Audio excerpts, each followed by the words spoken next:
Pernahkah Anda memperhatikan anak Anda bermain? Lalu tiba-tiba muncul pertanyaan di dalam hati.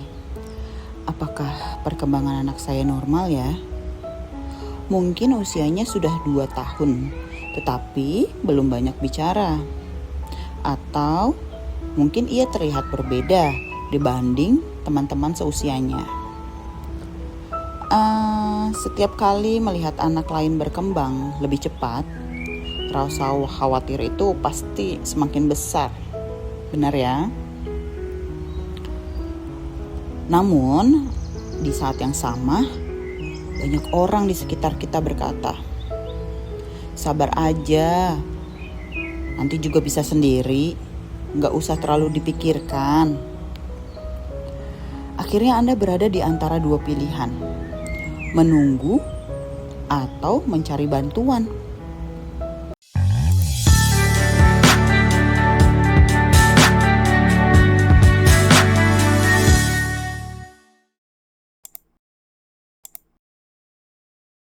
Halo, saya Cynthia Cakraningrum, psikolog, praktisi psikologi klinis. Ada satu pengalaman yang sangat membekas dalam perjalanan saya mendampingi tumbuh kembang anak.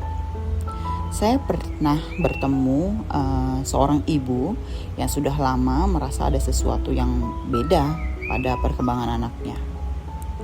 Namun karena sering mendengar bahwa setiap anak berkembang dengan kecepatan masing-masing, beda-beda setiap anaknya, beliau memilih untuk menunggu.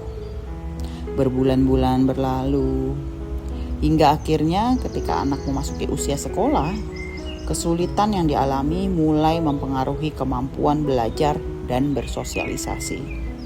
Saat itulah beliau berkata kepada saya, andai saya datang lebih awal. Kalimat itu menjadi titik balik yang mengingatkan saya bahwa kekhawatiran orang tua tidak selalu berarti berlebihan. Terkadang itu adalah bentuk kepedulian yang perlu didengarkan.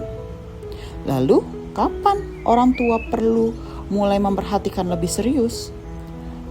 Bukan ketika anak berbeda dengan anak lain, tetapi ketika ada tanda-tanda yang cukup jauh dari tahapan perkembangannya.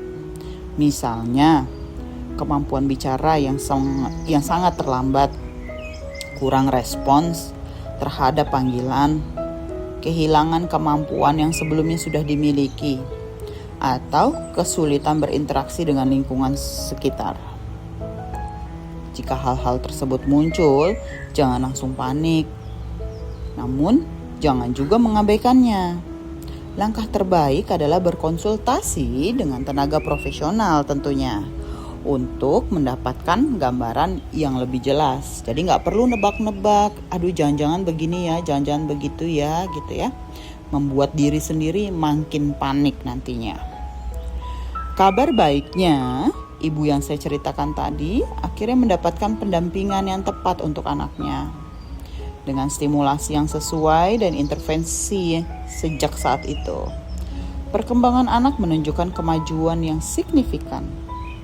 Bukan karena masalahnya hilang dalam semalam, tapi karena mereka tidak lagi berjalan sendiri. Mereka memiliki arah yang jelas.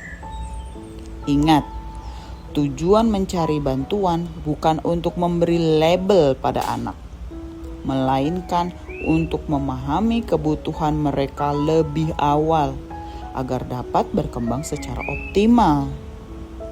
Karena dalam tumbuh kembang anak, deteksi dini seringkali menjadi hadiah terbaik yang bisa diberikan orang tua. Oke, kalau Anda pernah memiliki kekhawatiran tentang perkembangan si kecil, tuliskan kata tumbuh di dalam kolom komentar. Saya ingin tahu pengalaman Anda dan mungkin akan saya bahas di episode berikutnya. Sampai jumpa.